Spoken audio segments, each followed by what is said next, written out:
என்னோடய பேர் கிஷோர் கார்த்தி. நான் சேலம் மாவட்டத்துலேருந்து வரேன். நான் வந்து Mannari institute of technology final year BE computer science படிக்கிறேன். கடந்த ஆண்டு நடந்த இந்தியா ஸ்கில்ஸ் 2024 நான் augmented reality and virtual reality ஏஆர்விஆரில் பிரான்ஸ் மெடல் வின் பண்ணியிருந்தேன். இந்த காம்படிஷன் பற்றி காலேஜ் வந்து எங்களுக்கு இன்டிமேட் பண்ணியிருந்தாங்க. நான் வந்து ஏஆர்விஆர் ஆர்குமெண்டல் அண்ட் விர்ச்சுவல் ரியாலிட்டி என்னோட டொமைனுக்கு ரிலேட்டாக இருந்தது. அது இல்லாமல் அதில் எனக்கு இன்ட்ரெஸ்ட் இருந்ததுனால அதை ரெஜிஸ்டர் பண்ணி அட்டென்ட் பண்ணேன். மொத்தம் 4 ரவுண்ட் நடந்துச்சு. ஃபர்ஸ்ட் ரவுண்ட் வந்து 50,000 பேர் பார்ட்டிசிபேட் பண்ணாங்க. என்னால் அந்த ஃபர்ஸ்ட் ரவுண்ட் வந்து MCQ இருந்துச்சு, அதை கிளியர் பண்ணி செகண்ட் ரவுண்ட் போனேன். செகண்ட் ரவுண்டு விர்ச்சுவலில் தான் நடந்துச்சு. ஸ்னாப்சாட் யூஸ் பண்ணி லென்ஸ் கிரியேட் பண்ணி சப்மிட் பண்ண சொல்லியிருந்தாங்க. என்னோட பெஸ்ட்டு நாங்கள் நல்லா கொடுத்துருந்தேன். நான் செலக்ட் ஆகி தேர்ட் ரவுண்ட் போயிருந்தேன். அந்த தேர்ட் ரவுண்ட் வந்து எங்கள் காலேஜிலே நடந்துருந்துச்சு. மொத்தம் 2 டாபிக் கொடுத்துருந்தாங்க. பெட் ஃப்ரெண்ட்லியும் நேச்சரும் கொடுத்துருந்தாங்க. பெட் ஃப்ரெண்ட்லி சூஸ் பண்ணி என்னோட லென்ஸ் நான் கிரியேட் பண்ணேன். என்னோட பெஸ்ட்டை கொடுத்துருந்தேன். அப்புறம் பூட் கேம்ப் ட்ரைனிங் டிஎன் ஸ்கில்ஸ்லேருந்து கொடுத்துருந்தாங்க.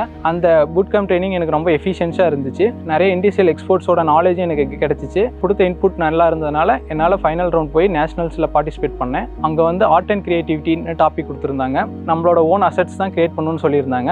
அதனால் ஃபோட்டோஷாப் யூஸ் பண்ணி என்னோட ஓன் அசெட்ஸ் கிரியேட் பண்ணேன். என்னோட பெஸ்ட்டை கொடுத்துருந்தேன். காம்படிஷன் டஃப்பாக தான் இருந்துச்சு. ஏன்னா அந்த டொமைன்லேயே இருக்கிறவங்க நிறைய பேர் வந்ததுனால கொஞ்சம் கஷ்டமாக இருந்துச்சு. ஆனால் அது வந்து டிஎன் ஸ்கில் கொடுத்த பூட் கேம்ப் வந்து நம்மளுக்கு யூஸ்ஃபுல்லாக இருந்துச்சு. நேஷனல் லெவலில் பிரான்ஸ் மெடல் வின் பண்ணுறதுக்கு சப்போர்ட்டிவாக இருந்த அப்பா அம்மாவுக்கும், டிஎன்எஸ்டிசிக்கும், தமிழ்நாடு கவர்மெண்ட்டுக்கும், சீஃப் மினிஸ்டருக்கும் என்னோட தேங்க்ஸ் சொல்லிக்கிறேன்.